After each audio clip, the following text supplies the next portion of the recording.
He didn't just disappear. He didn't just die. He erased himself. And somehow he did it in a small Irish town filled with cameras. This is one of the strangest mysteries Ireland has ever seen. A man arrived in Sligo. He checked into a hotel. He spent days quietly throwing away pieces of his life. Then his body was found on a beach. No ID, no family, no confirmed name. And even today, investigators still do not know who he really was. This is the story of the man who called himself Peter Bergmann. And the deeper you go into this case, the stranger it becomes. So let's go back to where it started. Western Ireland, County Sligo. It is a quiet coastal town, beautiful views, Atlantic waves, and a place where people usually notice strangers, which make this mystery even more unusual. Because in early June 2009, a man arrived in Sligo who appeared completely normal. He looked to be in his late 50s or early 60s. Grey hair, thin build, glasses. Nothing about him stood out, except one small detail people remembered later. He spoke with a strong German accent. The man arrived in Sligo after traveling by bus from Northern Ireland. That was the first time investigators could trace his movements. Soon after arriving, he walked into the Sligo City Hotel. He approaches the front desk calmly and filled out the guest registration form. Name? Peter Bergmann. Address? Vienna, Austria. He paid for several nights in cash. At the time, hotel staff had no reason to question it, but later, investigators discovered something important. The address he wrote down in Vienna did not exist. It was an empty lot, which means from the moment he checked into the hotel, he was already using a false identity. But that was only the beginning, because cameras around the town soon began capturing something unusual. Over the next few days, the man was seen leaving the hotel again and again. Each time he carried the same thing, a purple plastic bag. He would walk through different parts of the town, sometimes toward the bus station, sometimes along quiet streets, sometimes near the water. Hours later, he would return to the hotel, but something was always different. The purple bag was empty. This happened again and again and again.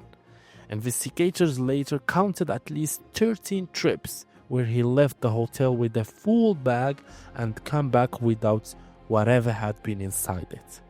The guards believe he was throwing away his belongings in public bins around the town. But here is the strange part. In many CCTV clips, he carefully chose locations where cameras could not see the exact moment he threw the items away, which suggests something important. This was not random behavior. It looked deliberate, almost like someone trying to remove every trace of themselves. And the man kept doing this for several days. Meanwhile, hotel staff noticed something else. He was quiet, polite, but very, very private. He did not talk much. He had no visitors. He made no phone calls. He spent most of his time alone.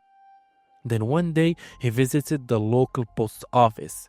CCTV footage shows him buying stamp and airmail sticks, but investigators never found any letter connected to him. So the question remains, did he send something important, or was it another piece of the mystery that disappeared forever? As the day passed, the man continued his quiet routine, walking through town, carrying the purple bag, returning to the hotel empty-handed. Then something happened that would later become a key moment in the timeline.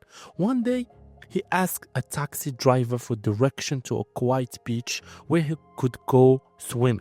The driver suggested a place called Rose's Point. Rose's Point is a beautiful beach, a short drive from Sligo town. The taxi driver brought him there. The man got out and looked around the beach for a while. Then he got back in the taxi. and asked to be driven back to town. At the time, it seemed like nothing, but later that short visit would become very important because Rose's Point would be the last place he was ever seen. Now, we move to the final morning. Early in the day, a father and his son arrive at Rose's Point Beach for a training run. As they walk along the sand, they notice something lying near the water. At first, they thought someone was resting. But when they got closer, they realized the man was not moving. It was the same man from the hotel. He was lying face down on the beach. Emergency services were called, but it was already too late. The man was gone. Nearby, some of his belongings were nearly placed on the sand. His clothes, his shoes, a few small items, but there were important things missing. No wallet, no passport, no identification, and investigators noticed something else that was very unusual. Every single label on his clothing had been carefully cut out. Brand labels, laundry tags, anything that might show where the clothes come from, all removed. It was as if someone had deliberately erased every clue about where those clothes were purchased. The guards began investigating immediately. An autopsy later revealed that the man died from cardiac arrest. There were no signs of violence, but doctors discovered something important. The man had advanced prostate cancer and several other serious health problems. Despite this, there was no medication found in his system, which suggests he might have stopped treatment completely. But the biggest mystery was still his identity. Who was he? The guards launched a large investigation. They studied hotel records. They reviewed hours of CCTV footage. They traced his movement across the town. They released his image to the public. They searched international databases, but nothing matched. The name Peter Bergmann led nowhere. The Vienna address was fake. No missing person report matched his description. No family came forward. No fingerprints matched any records. It was as if this man had lived an entire life somewhere in the world and yet left no trace that investigator could find.